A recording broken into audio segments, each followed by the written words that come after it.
Austrian Airlines, Brussels Airlines, Swiss and Eurowings are all subsidiaries of Germany's national airline and founding member of the world's largest airline alliance. Of course, I'm talking about Lufthansa. And when you fly to Germany, many people opt for the German carrier. But what are they like in economy? Well, today I'm going to find out as I take a trip from Brussels here in Belgium to Munich in Germany.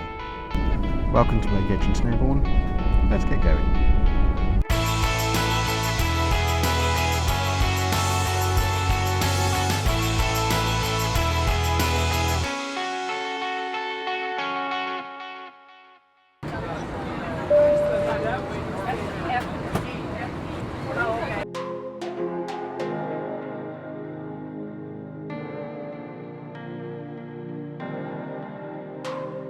So, welcome to Brussels Airport, which is around 7 miles from the city centre.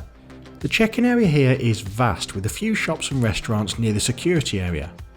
As well as check-in counters for passengers with luggage, there were a number of self-service machines which I used to print my boarding pass before heading airside.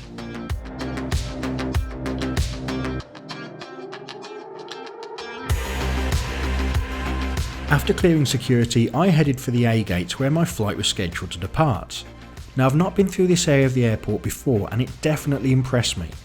I love the design of the terminal, which has plenty of natural light from the huge windows, and how can you not be impressed by an airport featuring Tintin's rocket?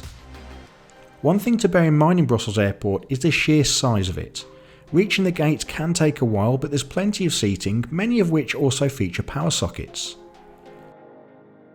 Of course, a terminal this size has a good selection of places to shop, or maybe even grab a snack before your flight.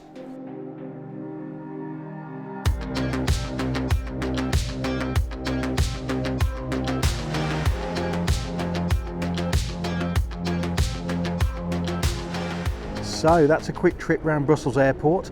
Now, it may not be my favourite airport in the world, but the terminal is certainly very impressive. Make sure to bring your walking shoes though, it's pretty big. Anyway, let's go and find a flight to Munich.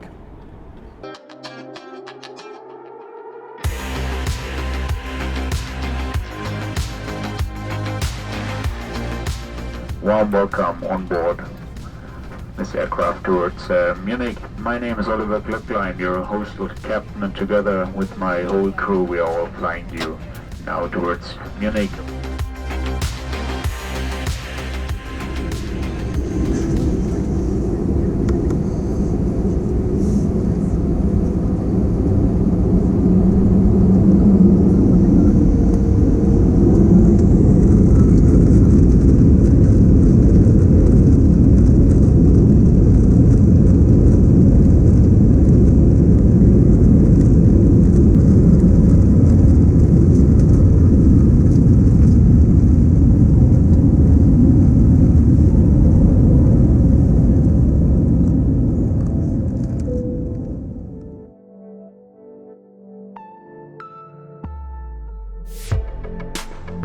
At the start of this video, I mentioned some of the airlines associated with Lufthansa, and as a whole, the group carried a staggering 142 million passengers in 2018, many of which of course flew with Lufthansa themselves. The airline has a large network, and Lufthansa's routes are served by a range of primarily Airbus aircraft as well as the Boeing 747. Lufthansa was actually the launch customer for the A320neo, but they do operate some 74 A320-200s like the aircraft that I'm on board today. In a moment we'll look more closely at the onboard experience, but first, how much does it cost to fly Lufthansa? Well, on this particular route, prices are advertised from less than €120, and you can choose from several departure times.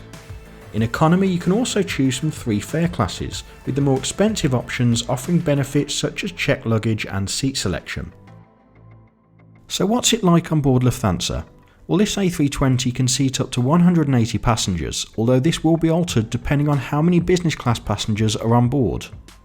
Above your seat you'll find lights and air vents, and overall the cabin has a modern feel and a smart design. Like the cabin, the toilets did have some modern touches, although like a lot of newer aircraft, they were a little tight on space.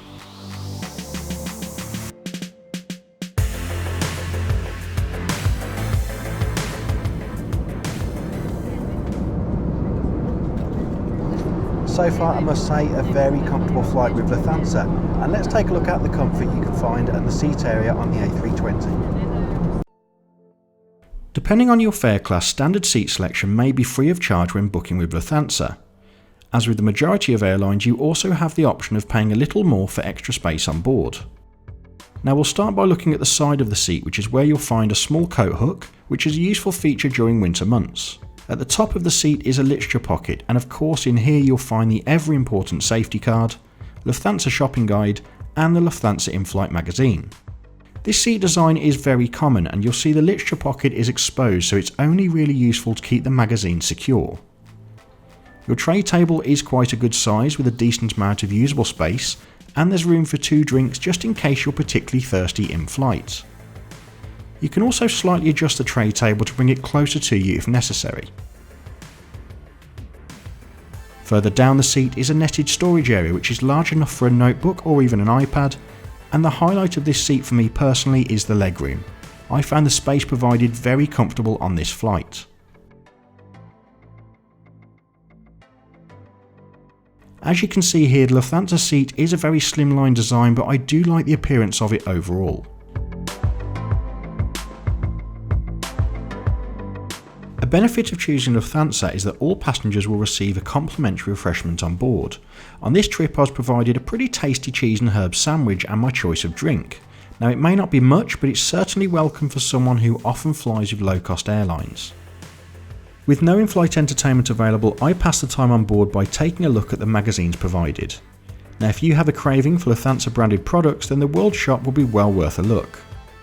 I'll admit to being a little bit taken aback by the products that you can order through the airline, and do bear in mind that for obvious reasons the robotic lawnmower is not stored on board the aircraft. I then took a look at Lufthansa's magazine and as usual headed straight for the route map for inspiration for my future travels. I also particularly enjoyed checking out the fleet information ahead of my Lufthansa 747 flight, which you will of course see on this channel later this year. And if you'd like to follow my 747 flight as well as the other exciting trips I have coming up, why not follow me on one of my social media accounts.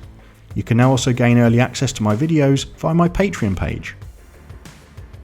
We're approaching Munich now, we'll be on the ground in a few minutes. Make sure to stick around to the end of the video for my final thoughts.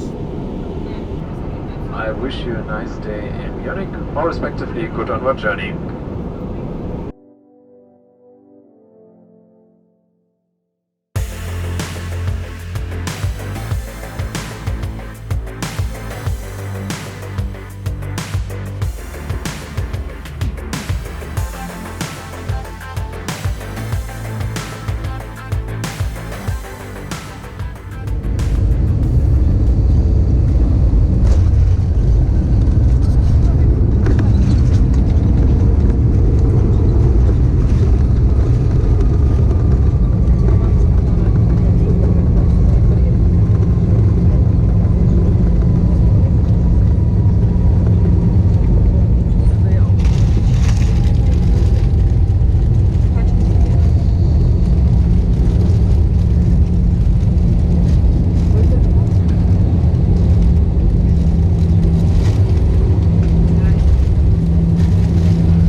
So here we are in Munich after that flight with Lufthansa. This is the part of the video that I'll share with you my final thoughts on today's experience, starting off in Brussels airport.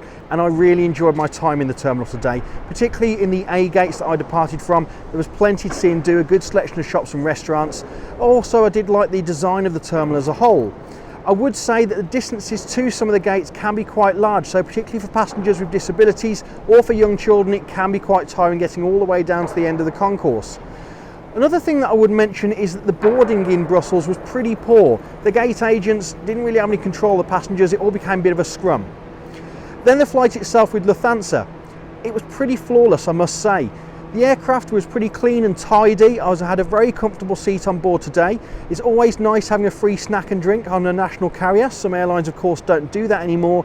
And the crew were very good. They were very professional but also quite friendly. In fact, the senior crew member made a couple of jokes over the PA system. Some bit of sarcastic humour which was quite surprising. So would I choose fly with Lufthansa again? Well yes, I absolutely would. And I am later on this year, a couple of times in fact. I hope you've enjoyed the video today. If you do want to leave some feedback, do pop it in the comment section below. I do read all the messages that I receive. Also, do give it a big like by hitting that thumbs up button, and if you haven't already, hit that subscribe button for future videos and the notification bell so you don't miss one. Most of all, take care.